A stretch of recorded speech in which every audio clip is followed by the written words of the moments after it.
From entrepreneur to a self-described anthropologist of women, Claudia Chan has dedicated her life and her work to promoting women's empowerment in the workforce. The founder of S.H.E Summit and ClaudiaChan.com joins me to talk about the inspiration that fuels her passion for change. Claudia, welcome. Thanks so much for being here. Thanks so much for having me. No problem. So let's start at the beginning. You have been immersed in a culture of women your whole life, went to all-girls schools, and now you've become a fierce advocate of women in the workplace.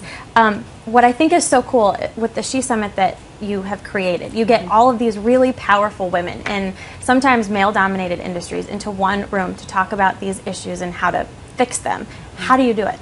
It wasn't until I was about 35 years old where I really saw that, you know, women's leadership topics, women entrepreneurship, redefining career paths to success, all of these topics relevant to the modern women today, you know, was not really being addressed in mainstream media. There's plenty of outlets to go to for, you know, the latest fashion trends for the season, to health tips and interior design. But no shortage of those. Yeah, but I felt like, you know, I call S.H.E Summit the Global Women's Leadership and Lifestyle Conference because I really feel like all of those things apply to women today. It's leadership and lifestyle. And it's really, you know, from the last few years, it was just really hard to get in a room with a CEO, you know, or Sally Krawcheck, who, you know, ran Merrill and Bank of America and now owns 85 Broads, but to like Marlo Thomas, to Ambassador Samantha Power. So, you know, just wanted to really bring together these major female role models into one space for all women to access. Well, you grew up in a family as the youngest, and you watched your mom run a restaurant business with your dad. And what I think is cool, the advice she said to you was to own your independence. You have to own your business. How do you think that early advice kind of shaped you as a woman in your career and personally? Yeah, I think that because I saw my mother do it all at such a young age, and she did give me advice like that, I just never questioned that gender inequality existed because my parents were so equal in terms of what they did in leading the family. Right. And I think that I just had this hardcore drive, you know, this entrepreneurial instinct that was ingrained in me at such a young age that I knew that I wanted to have my own business and to also do something that was disruptive, you know, and that would create good in this world. So you're a big advocate, like we've been talking about, for women in the workplace. But I read that you admit, too, that at the same time, your work has kind of taken away from your own personal life. You've pushed back, you know, wanting to have a family or kind of questioning whether the move that you made to sell your business that you poured 9 years of your life into was the right career move.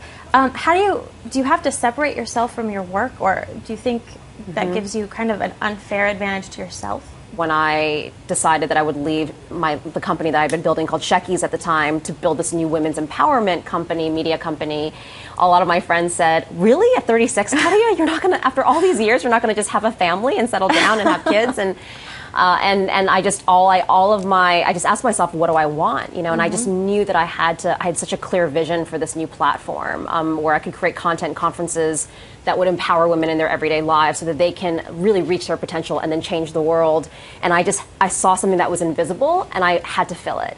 And so that I just knew what I wanted. And then that's sort of like my step one. And then step two is sort of, how do I get there? How do I what's the plan to get there? And the third is taking the action. So you've talked to these very powerful women every day. You work with them all the time. What has been your biggest takeaway because this year was your third S.H.E Summit. What's been your biggest takeaway? I think that, you know, some of the common things that I hear and speaking to now over 200 women is, you know, one is that failures are stepping stones to success, and that, you know, one common theme, and one of my mantras, I call them, is obstacles create opportunities. And that really to look at, as women go out there into the workforce, you know, aiming for their dream jobs and their positions or making transitions, is that when, like, there's going to be so many storms to weather, there's obstacles that are going to come at you, but to really, instead of freaking out and reacting to them and thinking that everything's falling apart, and to really look at them as a sign that you need to take a turn and that something difficult is happening to teach you something. You know, maybe you have a new vision for your business, or maybe you take another job, or maybe you start something, you know, and that to really take these obstacles as callings for opportunity.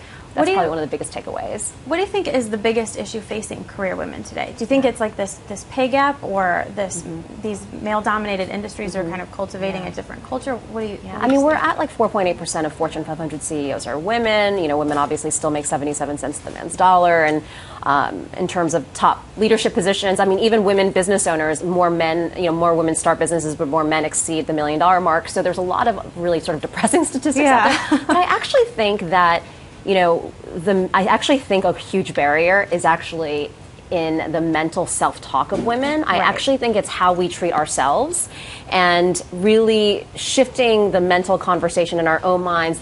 We need to be more kind and loving to ourselves in terms of saying, you can do this. You can overcome anything that comes your way. You should go for this position. You did have a really productive day today. You did achieve so much. Women who are entering the workforce now, who might experience that inequality, what's your advice to them?